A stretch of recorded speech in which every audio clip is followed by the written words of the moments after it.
পাকিস্তানি মুরগি মেঘ বসিয়েছি, এটা দিয়ে ভুনা খিচুড়ি রান্না করবো এখন।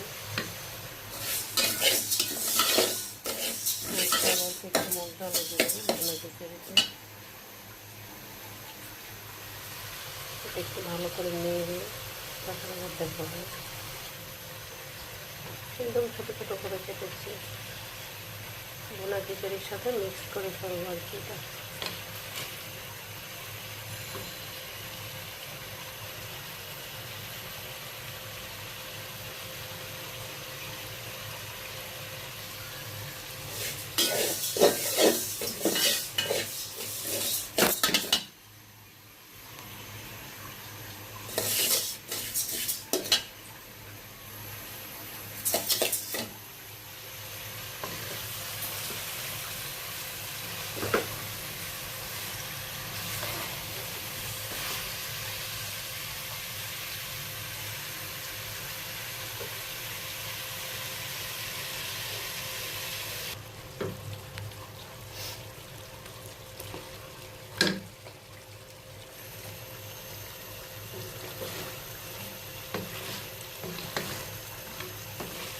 আজকে 21 তারিখ,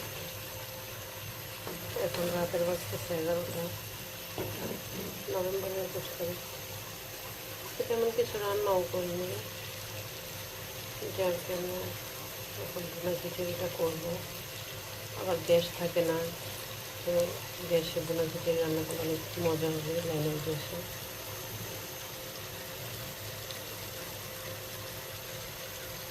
ছোটো ছোটো করে মুরগিটা কেটেছি, আলু একসাথে দিয়ে দিয়েছি। এটা পাকিস্তানি মুরগি, দেশি মুরগিও না, ভালো মনে হয় পাকিস্তানি। এখানে আমি চাল,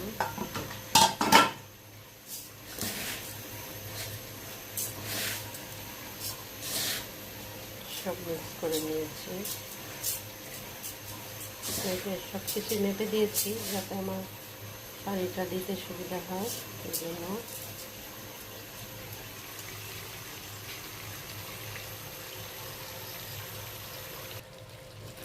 এখন আমি মুরগিতে পানি দিইনি, মুরগিটা পানি ছাড়াই কষাইতেছি।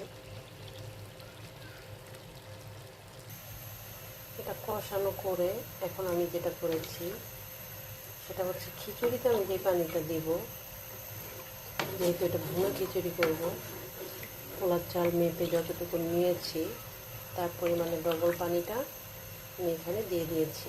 এখন এই পানিটা এখানে বলক আসবে।